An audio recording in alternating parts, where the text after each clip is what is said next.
BBN has to be missing their guy, Dick Vitale, right about now, especially given some of the consternation that is going on when it comes to the ESPN broadcast staff over there for college basketball. And, just missing a little bit of that. Diaper Daddies love you, BBN, baby. And all jokes aside, get well soon, Dick Vitale. Not my cup of tea, not my favorite guy, but we got to talk about what's going on and what happened today, as well as some of the stuff that involves Louisville, too. We're talking college broadcasters. We're talking about why they hate you.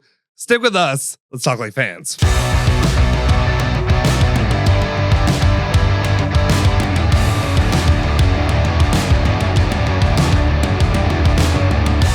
What's cooking? Welcome back in, and now we can talk like fans. My name is Justin Sofer. We're just back in, hopefully for somewhat of a quick hitter today. Obviously, we have game times at the time that I am recording this. We're a couple hours away from game time for both UK and UofL. One of the games that we're going to be talking about is really a focus for this weekend, but then, of course, we have Louisville and the game that they play tonight. This may be news to you guys. This may be new for BBN. Louisville fans have been a little bit entrenched in this in the last couple of years. We've dealt with it, but the broadcasters, they hate you. They don't love you. And I'm not talking about your team. I'm not talking about Kentucky. I'm not talking about that. I'm talking about you, the Kentucky fan. They haven't liked Louisville fans for a long time. They've all told us every single game for the last 2 years about how we're wrong and we're stupid and we don't know what we're talking about. Kenny Payne's a great coach, which is why I am focusing, obviously, of course, on one Corey Alexander, a Virginia alum, that will be coming back again tonight and will be calling the Louisville basketball game. He said what he said. I know a lot of the guys around the area have parsed through what Corey Alexander has said and asked him to bend the knee and asked him to recant some of those statements and come back and maybe get back in the good graces of Louisville fans. It's going to be hard to do, especially when Mark Blankenberger is burying him 6 feet under the Yum Center as it stands right now. But at the same time, there's this whole little divergence when it comes to Kentucky basketball and now the collegiate. Maybe you all have felt differently. Maybe you felt all this time that guys, Jay Bills, even though I've seen him love UK, I've seen you say that he hates UK. Obviously, I know Goodman, we know you think he doesn't like UK. I get that. I understand that. But usually when you're used to some of the big games, you're used to getting loved up. You're used to getting that red carpet treatment. You're used to getting that you are the blue blood of all blue bloods treatment. You're used to getting Dick Vitale slurping you up, if you will. But nowadays, things are a little bit different. Some guys that are sitting on the sideline are no longer of that blue blood era, of that blue blood quality, maybe. And when you talk about coaches, Mark Pope has a long way to go. Obviously, Pat Kelsey does as well. It's not Rick Pitino. It's a long ways away from John Calipari as well. Though maybe not as far as we think, looking at how John Calipari is performing currently. Now, the reason I bring this up is obviously to talk about some of the issues going on with the comments that have been made by somebody, and somebody may have slipped up today. If you listen to ESPN Louisville at all, listen to my guys, Bobby V and Nick Valvano over there on the V Show, they had a good friend, a friend of the family, if you will. Little Seth Greenberg pops in, makes some comments, and dare I say, may have just slipped up. Here, you know what? You listen to the sound, and you tell me exactly what you think about Seth Greenberg. Did you object to doing college game day from Arkansas, Kentucky, and lobby for Duke, Carolina? Is that true? Stupidest question. Wait, time out. All right. How long have you worked with ESPN? 22 years. And that's the stupidest statement in the history of life. And yet there are some idiots, and I call them idiots, the same ones that are sending me anti-Semitic messages, the same ones that are telling me I should die. All right. Oh, nice. Some idiots that live under rocks. All right. And you know what? I don't care if you're the greatest Kentucky fan in the world. Number one, those things are decisions are made by programming. Number two, Kentucky and Duke will outrate any game we could put on television. It's called a business. Number three, outside the state of Kentucky and Arkansas, no one gives a blank about having to bring it back so people can boo John Calipari or cheer him or whatever. So, here's the deal. Ignorance is undefeated. Stupid loses more than smart wins. And there are a whole lot of stupid people. Not a whole lot. I take that back. There are some incredible. I have some of my dearest friends that I've met working camps in Kentucky. My dearest friends in Louisville, in Lexington, great friends. That is by far, like, even you asking that question, that's the stupidest. You know who makes those decisions? Programming. Well, yeah. He slipped up a little bit. He tried to backtrack a little bit. Oh no, there's fine, whatever. And I get it. And obviously, I want to preface with the comments that he made about the anti-Semitic comments and the disgusting people that are out there. And let's not kid ourselves; they are everywhere in every sports fan base that you can find.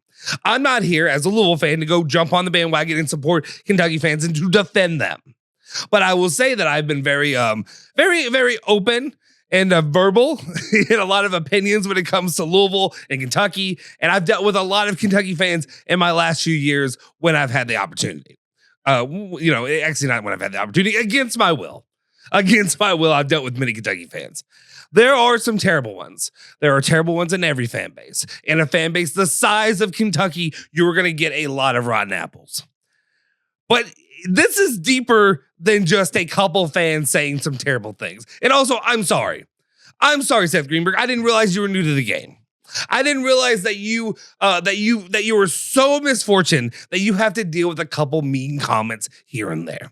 How much money does he make? How much money has he made at ESPN over the years? How much money did he steal from from Virginia Tech?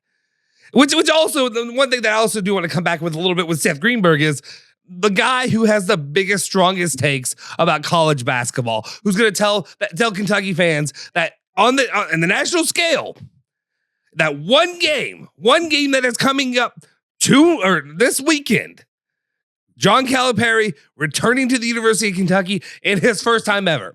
Game that's played once this year, just like the Louisville game played once this year. But it's more important to watch Duke. And it's more important to watch North Carolina. This is the SEC football treatment that UK fans are finally dealing with in the basketball side. Because it's Duke and North Carolina. Duke has a tremendous team. North Carolina is mid as hell. You saw what Louisville did with them. That's fine. That they maybe had a little bit of I don't even want to say a comeback, but they're middling as they should. I don't know. But regardless, fine. Guess what? You're probably gonna have 3 of those this year. You have 3 opportunities to watch that game. John Calipari and his return to Kentucky is a massive opportunity. I can say that. I understand that. I looked forward to it since before I knew who was going to be the new coach in Kentucky. I couldn't wait for the moment because I thought John Calipari was going to come and run roughshod over the Bluegrass State. Unfortunately, and sorry, Seth Greenberg, it doesn't work out that way, obviously, for you. You would love to see John Calipari if he was killing it and he would go back there and just dismantle Kentucky on their own court. And unfortunately, it doesn't appear that way. Obviously, Kentucky's on a couple games skid. They're playing Tennessee tonight. We'll see what they look like when they come in there on Saturday and have to play against John Calipari. But John Calipari doesn't look like he's going to go dismantle his own old team. And I'm sorry that it doesn't work out in your favor in this circumstance. But I'm sorry. I think the overall the nation wants to watch that. I know I do. I know I'm ready to watch Kentucky take on Arkansas. I know I'm ready to watch John Calipari and the awkwardness that comes with that. So if you don't, I think you're a liar. I think if you say that you don't care, it's because you have personal feelings in this and not exactly unbiased in these circumstances. And obviously, no offense, I don't need to hear the opinions of somebody whose greatest accomplishment or greatest gift to the game of college basketball was getting fired from Virginia Tech so that way Montrezl Harrell could come to the University of Louisville and play for that team and win a damn championship. Anyway, that's kind of it. I just kind of want to get my thoughts out, get that out there. Louisville fans are dealing with their own thing when it comes to college broadcasters and their comments with like Jake Williams, who's finally stepping himself back from the beginning of the season. And then finally a guy like Corey Alexander, which we'll see. This is your time. This is your redemption moment, Corey Alexander. But I'm just kind of sick and tired of just hearing whiny, baby, over vocal college basketball broadcasters, former coaches, whatever it is, just having to kind of like wet themselves on air talking about Kentucky basketball or Louisville or just the fans, just fans being fans, especially fans that go out there and I'm sorry, are the reason that you're making money. University of Kentucky fans are the biggest fan base in the nation, in the world when it comes to college basketball. A lot of that money that you're making is thanks to them. I'm sorry, it's true. You may not like it, but that's what it is. So sometimes maybe you have to acclimate for those fan bases. And at the same time, yes, Kentucky fans can get upset and whine and whatever and all this. And there's a few moments that I'm actually going to take their side. But I'm just sick. I'm just sick of hearing it. I'm also just sick of this whole thing about you fans don't know what you're talking about. Let us big boys talk about it. Let us big boys that are in that are the former coaches or former players. We know what we're talking about. Corey Alexander, Jay Williams. I'm repeating the same guys. But it's always the former coaches, the former players. They're in the fraternity, and you're not, and you never will be. And that's going to be something that they're always going to hold against you as the fans. Anyway, that's just kind of my spiel, my little soapbox for today. Let me know your thoughts and opinions in the comment section down below. What are your feelings on the whole Seth Greenberg situation? Obviously, anything when it comes to the horrible, horrible statements that some fans may be saying to him, but I admonish those people are terrible, but at the same time, get some thick skin and ignore it. You have a big boy job making big boy money, and sometimes we have to have a conversation about things that happen in college sports. So anyway, let me know your thoughts in the comment section down below. If you haven't already, smash the like button, hit the subscribe button, hit that freaking bell icon. Please do subscribe to the channel. It helps me know that you enjoy the content that we are making on here. You can follow me as well at Justin Sofro on Twitter.